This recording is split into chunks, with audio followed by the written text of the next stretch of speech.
After 6 months of living in a van, winter is officially here, and this is how I'm surviving van life. Oh, and that's me, Josie, a lover of views, a hater of condensation, and an unofficial slug coat model. Yep, I look like a slug. And I guess, okay, hands up, I don't completely live on my own. I actually live with this fluffball, Winnie, the sassiest roommate there ever was. She's 6 years old, a labradoodle, she's technically my mom's dog, and she's on loan. Because let's face it, I don't really want to be sleeping out here on my own without a big fluffy teddy bear. So, this year, Winnie and I have been gallivanting all over the UK. But for winter, we've taken a questionable turn north. Hello, bonny Scotland. Scotland is wild. Think towering mountains, glassy lochs, and park-ups so remote that you'd swear you've driven into Narnia. It's also the coldest place in the UK. So naturally, you're probably wondering, isn't she freezing up there in her little van? The short answer, no. The longer answer, let me show you. Welcome to my cosy cottage on wheels. This vehicle is a Mercedes Vario 614D. It used to be a 24-seater minibus, and now, after I spent 3 years giving DIY a jolly good go, I've turned it into my cosy cottage on wheels. And this is the Christmas edition. Now don't be fooled. When I say I'm living in a van, I don't mean freezing in a tin can. This bus is luxury on wheels. And one of the main reasons for that is my wood-burning fire.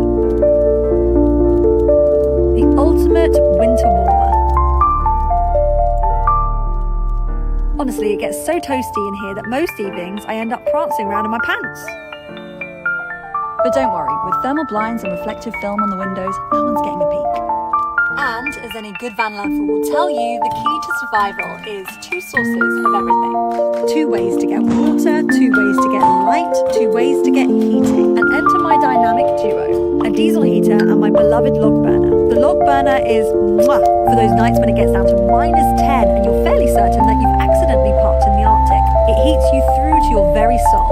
Meanwhile, the diesel heater is for those mornings when you just want to flick a button from the bed and pretend that you're in a posh hotel rather than parked up in the Highlands. Together, they're perfection. If one breaks, the other one steps in like a loyal understudy. And honestly, I cannot imagine my van life without them both. The log burner brings the romance. The diesel heater brings the convenience. It is the heating setup of dreams for van life, I swear. It's actually surprisingly cozy in here. Okay, so let's talk about my windows with regards to warmth. I know, when I was picking up my van, everyone was practically screaming, "Don't get windows, you'll freeze! The heat will escape!" But let me tell you something, I love my windows. There's something so magical about waking up and seeing views without having to peek through a crack. Sure, I've had to get a bit creative, with reflective film and thermal blinds, which by the way is so easy to make. It's basically just like whatever fabric you want, plus that reflective film stuff, a little bit of sewing, bish bash bosh, got yourself a really nice thermal blind. Easy peasy. But it's all worth it for the views. Because come on, who wants to be living really in a dark metal box? Not me. And these back doors, well yeah, I've literally opened them up to see the best views of the UK.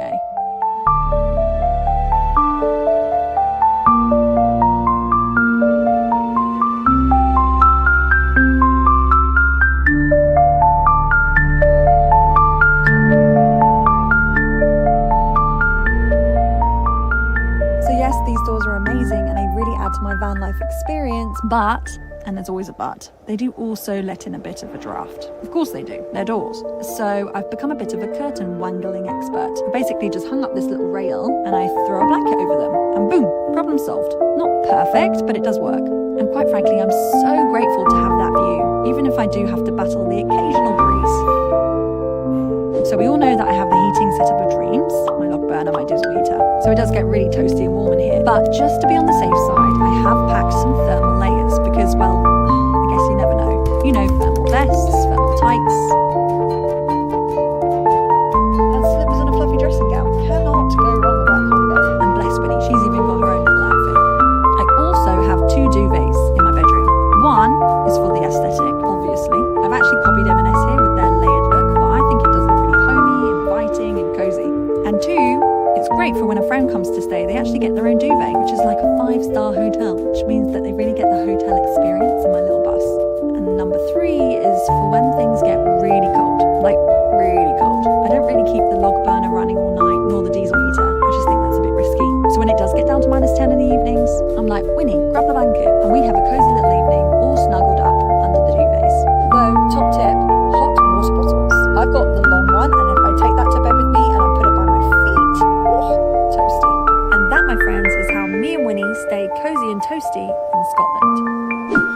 talk about Opera One R2. It's a web browser that's packed with tools that make browsing both simple and beautiful. Let me show you. Let's start with themes, because this is one of my favorite features. You can completely change how the browser looks and feels with animated themes like Aurora or Midsummer, which is the one that I chose. You can even customize colors, sounds, and animations to make it feel uniquely yours. Next, this split screen feature is genius for multitasking. You just drag one tab down and it instantly splits into two. Speaking of tabs, Opera One R2 has something called Tab Islands.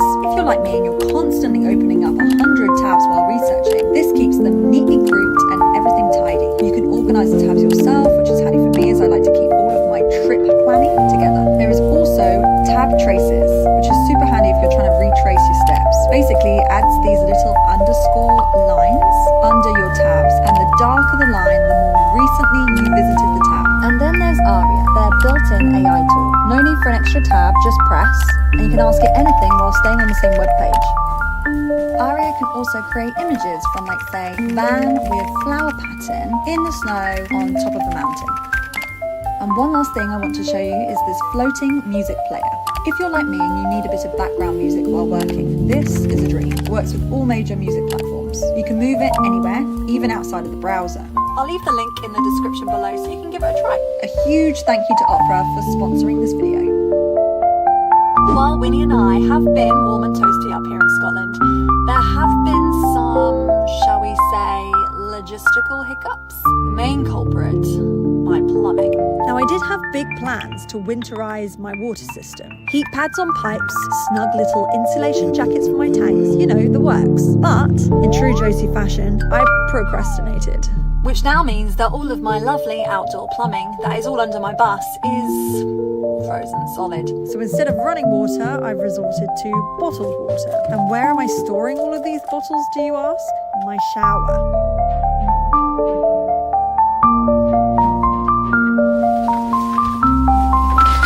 Yep, my shower is now a high-end storage unit for water bottles, firewood, and approximately 74 Cokes.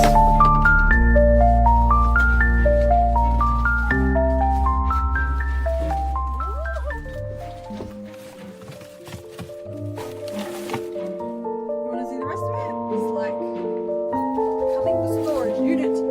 Come with me. There you are. Very glamorous. Got some water bottles, wood. There's my empty water bottles for water sometimes. Some Coke. Yeah. Hashtag Vanlife. It's kind of like Monica's cupboard from Friends. Oh my god! You're messy. Then there's the battery situation. Basically, my solar panels have decided to take an extended winter vacation due to the lack of sun, leaving me relying on campsites really for electricity during the evenings. I also have this very fancy internet, which is great for solo safety and staying connected until it guzzles all of my battery power overnight and wakes me up to battery alarms. So yeah, maybe not so fancy. Now, as much as I would love and need to replace my batteries, I actually bought them right at the beginning of my van build, which was 2019. So considering they survived 5 winters, I think they've done pretty well, but they are starting to show signs of struggling now. But it's just one of those expenses that I'll have to save up for. And I guess that's the thing about van life. The day-to-day can be pretty affordable, especially if you're off-grid and while camping. But when things break or need replacing, that's when it can get expensive. So for now, I'm trying to make do with what I've got, which means if I'm wild camping, I have to work within the limited day hours here in Scotland, which is 8 a.m. till 3 p.m. But if I want power in the evening, that means that I'm not fully off-grid and I have to rely more on campsites for charging, which actually adds another expense to the mix. But hey, I guess it's all part of the adventure and the reality of van life, right? So despite my plumbing freezing solid, my batteries threatening to quit life entirely, and my questionable decision to voluntarily head north for the winter, I can confidently say that it's been completely worth it. I mean, come on, just look at this scenery. To be honest, I've been quite lucky with the weather here in Scotland. There hasn't been much snow yet. And while snow would definitely feel Christmassy and festive, there's something pretty vital that I forgot to do before starting this winter adventure. I didn't change my bloody tyres, you know, to proper winter tyres. I know, it's so silly. But 6 winter tyres but let me tell you, the days that it did snow, I was so nervous driving. And I haven't really driven in the snow before, and I don't have winter tyres on, which yes, is really stupid, but at the time couldn't afford winter tyres, so I still can't afford winter tyres. That is very expensive. Oh God, I'm a bit nervous. We're off.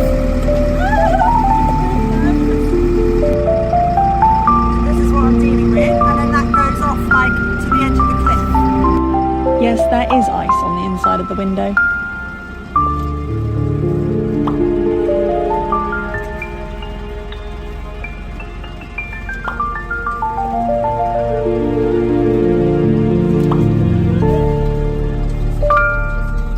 Okay, I know anyone watching this from places where snow is actually a thing is probably laughing at me because this level of snow, I realise, is just dust.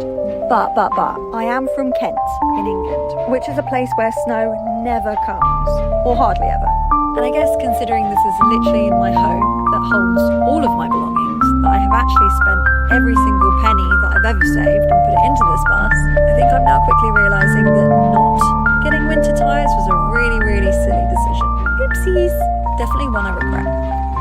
If I ever take this bus to Norway one day, and I really want to, winter tyres are definitely going on my list. Speaking of things that I'd do differently in winter van life, here is my, if money was no object, my winter van life upgrade wish list. I'd invest in proper winter tyres, I'd upgrade my batteries to ones that don't struggle through short days, and I'd winterise my plumbing system so that I can have running water without worrying about freezing pipes. Okay, but let's celebrate now the things that did actually work really well. Blinds, homemade, easy and super effective. The double duvet setup is luxurious for guests and toasty for me when temperatures drop. And my two heating systems, diesel heater and the log burner. Just in case one stops working, I have the other one as backup. It's definitely worthwhile. Layering up and investing in the right clothes is pretty essential too. My snow boots have been my best friends this winter. And my coat, well, let's just say it does make me look like a giant slug. Glamorous?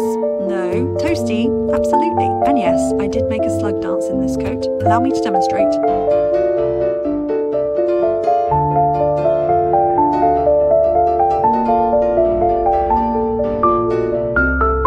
Winnie also has her own little winter coat, bless her. Though I was thinking maybe I should get her some snow boots, because one time me and Winnie walked out in the snow and she got bloody icicles on her paws. That can't be nice, can it? Then there's the ever-present question of what about humidity in the van? And well, yeah, I get condensation. Sometimes I even get ice on the inside of my windows. Very scenic, very frozen, but not exactly ideal. I do have air ventilation thanks to my fan, and I've got dry heat from the log burner and the diesel heater, but still condensation manages to sneak in. I've tried those little moisture absorbing boxes and they kind of help, I think. But it's probably time to upgrade to one of those window vacuums that everyone swears by. Apparently, they're a game changer. So no, I'm not a condensation expert. It's probably just one of those van life quirks that you have to manage daily.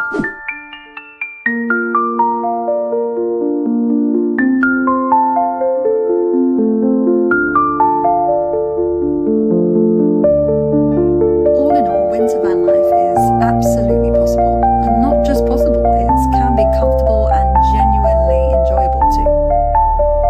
I mean, Scotland in winter has been nothing short of magical.